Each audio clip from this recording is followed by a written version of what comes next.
سا بنا لیا، اس کو اتارے، کچھ بھی مشکل نہیں۔ رب کی بارگاہ میں جتنا بندہ جھکتا جاتا ہے اتنا ہی اللہ اسے اور عزت عطا کرتا جاتا ہے۔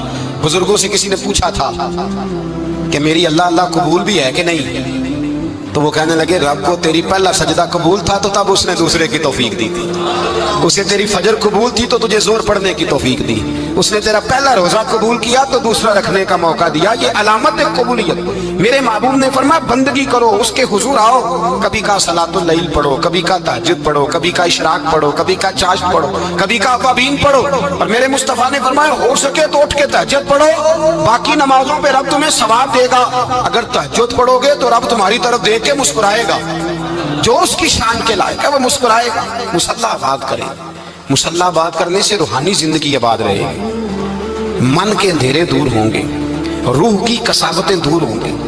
انسان اللہ سے جڑا ہوتا ہے تو اس کی بندوں کی جانب توجہ ہی کم جاتی ہے، حسد کون کر رہا ہے، مخالفت کون کر رہا ہے، جھگڑا کون کر رہا ہے، بغض کون پیدا کر رہا ہے، ان چیزوں سے ویسے ہی بچا رہتا ہے۔ میرے محبوب پاک سید عالم صلی اللہ علیہ وسلم کثرت سے سجدہ کرتے۔ قیامت کے دن حضور شفاعت کس طرح کریں گے؟ سجدہ کر کے 4 سجدے کریں گے حضور۔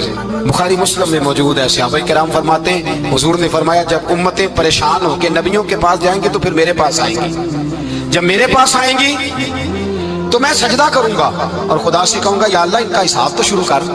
فرمایا میرے ایک سجدے سے اللہ حساب شروع کرے گا، پھر میرے غلام رہ جائیں گے جنہوں نے بہانے بنائے ہوں گے، نماز پڑھی ہوگی، یہ بہانہ ہے خدا کی رحمت حاصل کرنے کا، جن کے پاس تو کچھ ہوگا وہ تو اس بہانے کے سبب چلے گئے، گناہ گار رہ گئے، تڑپ کے کہیں گے محبوبہ ہم کیا کریں؟ تو حضور فرماتے ہیں میں لمبا سجدہ کروں گا۔ فرماتے ہیں میں لمبا سجدہ جب کروں گا تو رب لمبے سجدے کے بعد فرمائے گا محبوب سار اٹھائیے، آپ مانگیے میں عطا کرتا ہوں، آپ سوال کیجئے میں دیتا ہوں، آپ سفارش کیجئے میں قبول کرتا ہوں۔ تو میں اللہ میرے گناہ گاروں کو بخش دے۔ رب کہے گا جس کے دل میں رائی کے دانے کے برابر ایمان ہے اسے لے جائیے، لے جائیے، لے جائیے اسے۔ ایک حدیث میں ہے جس کے دل میں جو کے دانے کے برابر ایمان ہے لے جائیے۔ حضور فرماتے ہیں ان کو جنت میں بھیج کے میں پھر سجدے میں گر جاؤں گا۔ لمبا سجدہ، تیسرا سجدہ، اے اللہ مہربانی کا رحمت فرما۔ اللہ کہے گا محبوب سر اٹھاؤ، جو مانگو گے میں دوں گا، یا اللہ اور فضل کا۔ جس کے دل میں رائی کے دانے سے بھی کم ایمان ہے محبوب اسے بھی جنت میں لے جاؤ۔ حضور فرماتے ہیں میں اور سجدہ کروں گا، پھر جس کے دل میں اس سے بھی کم ایمان ہوگا اسے بھی لے جاؤں گا۔ صبح قیامت میرے مصطفیٰ کریم علیہ السلام امت بھی سجدہ کر کے بخشوائیں گے۔ جب حضور سجدے کر رہے ہیں تو امت کیوں نہیں کر رہی؟ حضور سجدے کر کے بخشوائیں گے، امت سجدہ ہی نہیں کر رہی، توجہ ہی نہیں کر رہی۔ میرے بھائی سجدے کی اتنی کیفیت ہے، عبادت کی اتنی لذت ہے کہ حضرت عائشہ فرماتی ہیں تیز آندھی آتی تو حضور نماز پڑھنے لگے، تیز آندھی آتی تو نماز پڑھتے، بارش نہ ہوتی تو نماز پڑھتے، بارشیں زیادہ ہوتی تو نماز پڑھتے، سورج گرہن ہوتا تو حضور نماز پڑھتے، چاند گرہن ہوتا تو نبی پاک، بلکہ حضرت عائشہ کہتی ہیں گرہن لگا چاند کو تو حضور نے فٹافٹ سر سجدے میں رکھ دیا، اور نماز کے بعد حضور رونے لگے، کہنے لگے اے اللہ تو نے کہا نہیں تھا کہ میں تیری موجودگی میں انہیں عذاب نہیں دوں گا؟ اللہ درگزر کر اپنے بندوں سے، رحمت فرما، کرم نوازی فرما۔ فرمایا ہر موقع پر حضور نماز پڑھتے۔ سید عائشہ صدیقہ فرماتے ہیں کبھی کبھی میرے بستر نور میں حضور ہوتے، فرماتے ابو بکر کی بیٹی تو اجازت دے تو رب کو راضی نہ کر لوں؟ میں کہتی میری کیا جرت ہے؟ تو حضور نماز کی نیت باندھتے۔ بخاری مسلم میں لفظ ہیں حضرت عائشہ کہتی ہیں حضور اتنی لمبی نماز پڑھتے کہ قدموں میں ورم آ جاتا، اتنی لمبی بندگی فرماتے کہ قدم مبارک سوج جاتے، ورم آتا۔ میں عرض کرتی حضور آپ کی برکت سے اللہ اگلے پچھلوں کو معاف کرے گا، آپ اتنی آہوزاری کیوں کرتے ہیں؟ اللہ نے آپ کو محبوب بنایا ہے، شفاعت کا حق دیا ہے، سب سے اعلیٰ امت دی، حضور اتنی آہوزاری؟ تو حضور فرماتے عائشہ تو نے بتایا نا رب نے مجھے بڑا دیا ہے، افلا اکون عبدا شکورا، اب میں رب کا شکریہ ادا نہ کروں؟ میں لمبی نمازیں پڑھ کے اس کا شکریہ ادا کرتا ہوں، اس کی بارگاہ میں حاضر ہوتا ہوں۔ میرے بھائی نماز نہیں تو انسان کاہے کا، سجدہ نہیں تو اس نے زندگی کہاں بتا دی۔ اگر اللہ کی بارگاہ میں ایک صحابی نے سر سجدے میں رکھا تو ماتھے پہ مٹی لگ گئی، وہ جھاڑنے لگے، میرے قریب نے فرمایا نہ جھاڑ، جب تک سجدے کی مٹی پیشانی پہ رہتی ہے اللہ کے فرشتے درود پڑھتے رہتے ہیں، اس سے رہنے دو، یہ تو لذت ہے۔ عزت والا وہ ہے جو مالک کی بارگاہ میں۔ حضرت صلہ بن عشیم کے بارے میں صحابہ کہتے ہیں بڑے عبادت گزار تھے، نیک تھے۔ حضرت انس بن مالک کہتے ہیں ہم نوجوانوں کا دل کیا کہ ذرا اس صحابی کی عبادت کا تو پتہ کریں، کس طرح کی ہے عبادت کا تو پتہ کریں۔ فرماتے ہیں جنگ کا موقع تھا، رات کے وقت جب دنیا سو گئی نا تو وہ بھی لیٹ گئے، جب دیکھا سب لوگ سو گئے تو چپکے سے اٹھے تو جنگل میں چلے گئے، جنگل میں جا کے نماز کی نیت باندھ لی۔ کہا صلہ بن عشیم صحابی ہیں، وہاں نماز پڑھنے لگے، کہتے میں بھی پیچھے پیچھے ہو گیا کہ پتا تو کروں کس طرح پڑھتے ہیں۔ تھوڑی دیر گزری تو شیر آ گیا، شیر نے آ کے تھاڑا، للکارا۔ فرماتے ہیں میں ڈر کے درخت پہ چڑھ گیا۔ حضرت صلہ بن نشین نے نماز کا سلام پھیرا، اطمینان کے ساتھ شیر سے کہنے لگے اور جا چلا جا، کہیں اور رزق تلاش کر، میں تو اپنے رب کی عبادت کر رہا ہوں، میں تو اس کی بارگاہ میں جھکا ہوا ہوں، مجھ پر تیرا قبضہ نہیں ہو سکتا۔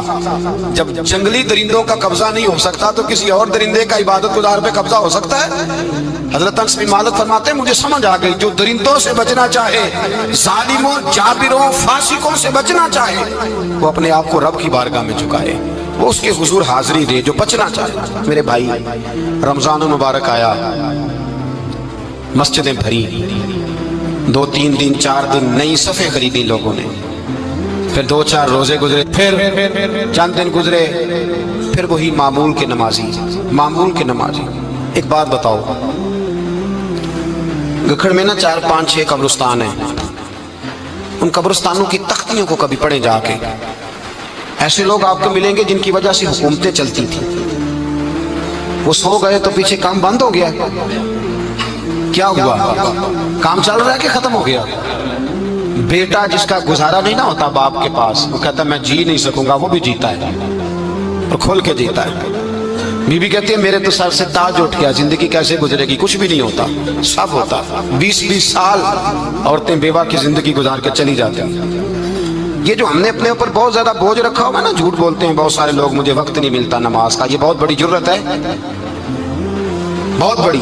مجھے میرا کوئی دوست کہے نا میرے پاس ٹائم نہیں آپ کے پاس آنے کا، تو ہو سکتا ہے میں بگڑ جاؤں، تو کیسا یار ہے، ملنے کا ہی ٹائم نہیں تیرے پاس؟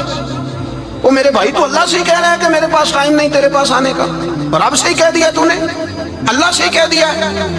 نماز اتنا ضروری کام کہ حضور کا وصال کا وقت آیا، عین اس وقت بھی حضور نے فرمایا میری 2 باتیں یاد رکھنا۔ حضور کیا فرمایا کہ غلاموں سے اچھا سلوک کرنا، دوسرا اپنی نماز کی حفاظت کرنا، اسے چھوڑنا نہ۔ اور صحابہ کہتے ہیں جب حضور کو بڑی نکاہت ہو گئی، بظاہر قدم نہیں اٹھایا جاتا، اس وقت بھی فرمایا مجھے 2 بندے اٹھا کے لے جاؤ، میں مسجد جا کے نماز پڑھنا چاہتا ہوں۔ نماز اتنا بڑا کام کہ حضور نے فرمایا جو کھڑے ہو کے نہ پڑھ سکے بیٹھ کے پڑھے، بیٹھ کے نہ پڑھ سکے لیٹ کے پڑھے، لیٹ کے نہ پڑھ سکے اشارے سے پڑھے۔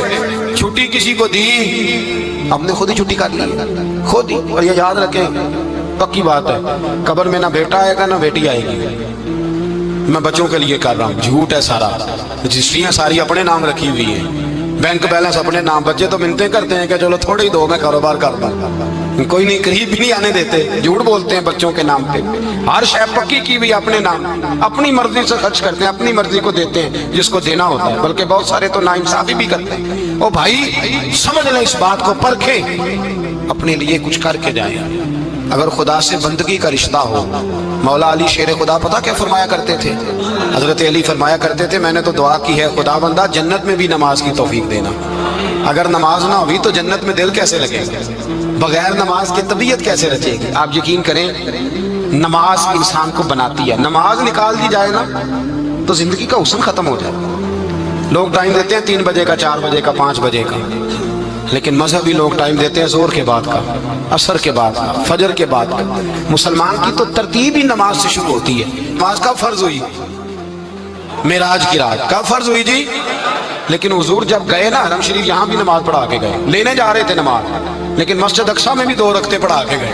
ابھی نماز آنی تھی، حضور اس سے پہلے نمازیں پڑھا رہے ہیں۔ تو نماز کا تو رشتہ ہے، نماز سے تو تعلق ہے۔ نماز حضرت سعید بن مسیب رضی اللہ تعالیٰ عنہ فرماتے یزید کی فوجوں نے جب مدینے پہ حملہ کیا تو انہوں نے گھوڑے باندھ دیے مسجد نبوی میں، 3 دن تک نماز نہ ہونے دی معاذ اللہ۔ فرماتے میں دیوانہ بن کے حضور کی قبر کے پاس بیٹھ گیا، میں دیوانہ بن گیا کہ وہ مجھے پاگل اور دیوانہ سمجھ کے چھوڑ دے۔ فرماتے ہیں قسم اللہ کی عزت کی، جب نماز کا وقت آتا تھا حضور کی قبر سے اذان کی آواز آتی تھی، قبر انور سے جماعت کرانے کی آواز آتی تھی، قبر کے اندر سے۔ گویا میرے مصطفیٰ، شاید اسی لیے حضور نے 2 غلاموں کو ساتھ رکھا ہے، اذان بھی ہوتی رہے جماعت بھی ہوتی رہے۔